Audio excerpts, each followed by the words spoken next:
Hi, I'm Martin from More Strategic. Welcome to our introduction to events benchmarking. Now, I'm a bit of an events junkie. Give me a city to surf, a colour run, a valley stampede, and I'm in there in the mud and getting covered in paint and having great fun. But I'm also a bit of a data nerd. And so we're trying to bring together these two passions to create the events benchmarking. Data plus the enthusiasm we have for events.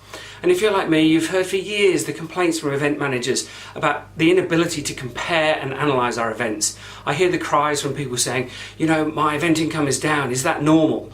Or I raised $272 per head, is that good? Or my boss thinks our cost income ratio is too high, is it?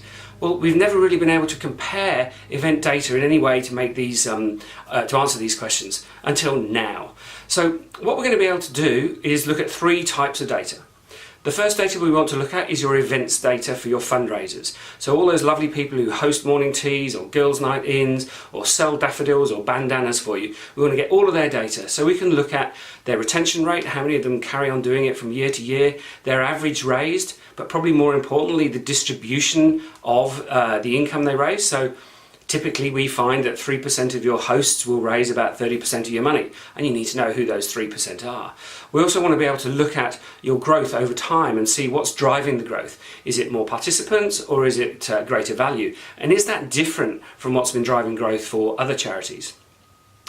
The second set of data we want to look at is your peer-to-peer data. This is even more exciting because as well as the things that we'll look at for your fundraisers, there's even more rich data with the peer-to-peer information. Because we can take an extract from your GoFundraise or Everyday Hero download, and we can look at then how many donations does every fundraiser get. What's the price point? What's the sort of social norm that people choose in terms of how much they actually give to you? What difference does it make whether you charge for the event? And what's the impact of people giving to themselves? So we recently did a very interesting piece of analysis to look at those who gave donations to their own page to see what the uplift was on their total fundraising. And the third area of data we want to look at is profitability, because although events are very exciting, they must ultimately be making profit. Too often you hear, it was a great event, people had a lovely time, it was really good for the brand, but it didn't reach the target. So we want to look at the profitability. So we're going to collect data from your events on the income, expenditure and salaries by type of event, so we can compare that to other charities. So you can work out what your cost income ratio is and whether it is actually better or worse than other charities running similar events, what your growth rate is in terms of gross income and net, and what your return for every dollar you spend on staff is, and whether you're putting the staff into the right areas. So lots and lots of really useful information. We've created a bit of a breakdown to categorise events into type, because there are so many and so many different elements to events, which will give us some structure to undertaking the analysis.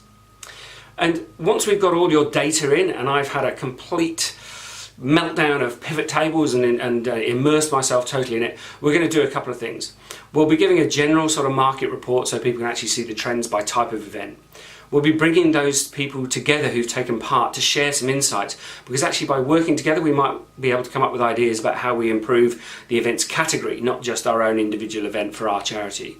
And then those who are taking part as Golden Nugget supporters, those who are paying to take part, will also give you a detailed report comparing your charity to the others and some insights about what you might be able to do to improve your events portfolio. So if you're excited by this, like I am, which is a bit alarming, then please do get in touch with myself or Julie, and we'll give you a complete guide to what data we need to collect, and we'll give you the templates to actually supply that information. You get that over to me by the 11th of March. My head explodes and it's pivot table galore, and then we produce all the results. And this is going to give us the knowledge base so that events can take their rightful place as an essential, sustainable and profitable part of the events portfolio, and be taken seriously and get more resources and make sure we're putting our money into the right places. So if you'd like to be part of it, please get in touch with myself or Julie, and I look forward to getting my hands on all your lovely data. Thanks very much. Goodbye.